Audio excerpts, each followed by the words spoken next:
We're approaching Yalta, big city. It's only 8 o'clock in the morning and the people are out there sunning already.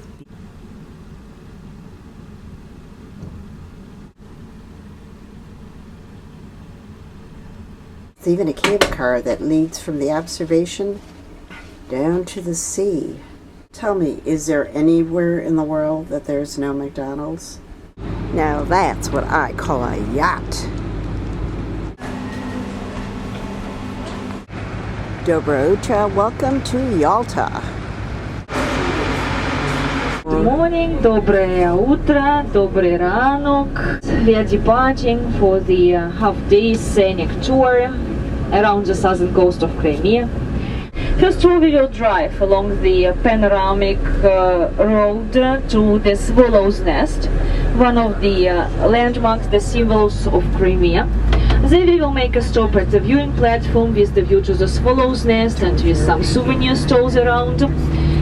Right now we are starting our way. We are starting to battle through the streets of Yalta as far as I see, because in Yalta and generally in Ukraine, I would say, don't try to look for the traffic regulations, especially for parking regulations. People park cars everywhere. In Soviet Union, it used to be one of the main health resort areas, one of the most popular places for rest. Decades, Yalta was considered to be an area prone to earthquakes. There were minor earthquakes felt practically once in 5 years, but the last one, the strong one, was in 1927. This is the big tourist stop and the biggest attraction in Yalta. It's called the Swallow's Nest. There's nothing to see inside. Olga will tell us when we get back on the bus exactly why it was built and who built it.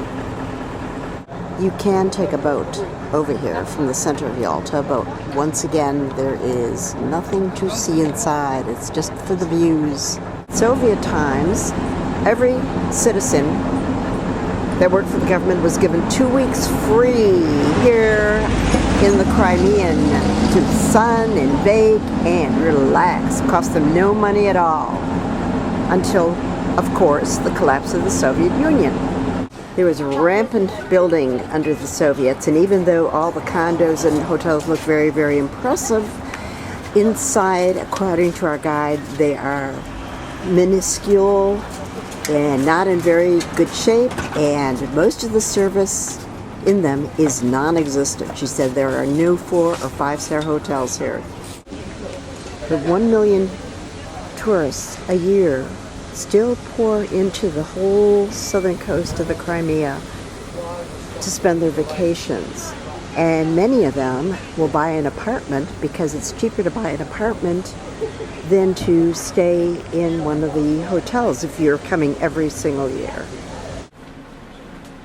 I just paid 5 hryvnias because, as I understand it, the toilet here is the best in the Crimea. I can now say I've been in the best toilet. Someday my prince will come. This is a state souvenir shop, but how in the hell can you smush in to buy anything? That's what they are. I think that's what they are. Margie's guessing those are locks that you put on the bridge for engagements. I wonder how much they are. Those are compacts. Yeah, these are those eggs. Those are those. The fancy eggs, yeah, the Fabergé. Well, nothing comes from here, that's for sure.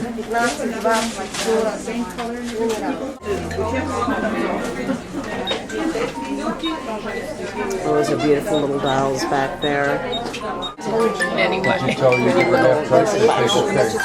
There's certainly enough keychain variations here.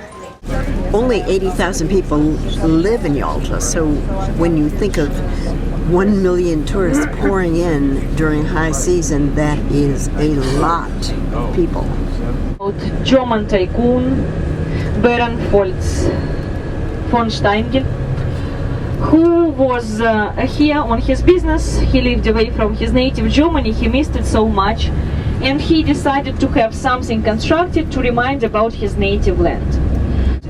To create a castle which would be an exact copy, a replica of the castle situated on the banks of the river Rhine. So it's not an exclusive design, it's just a copy placed into this picturesque surrounding.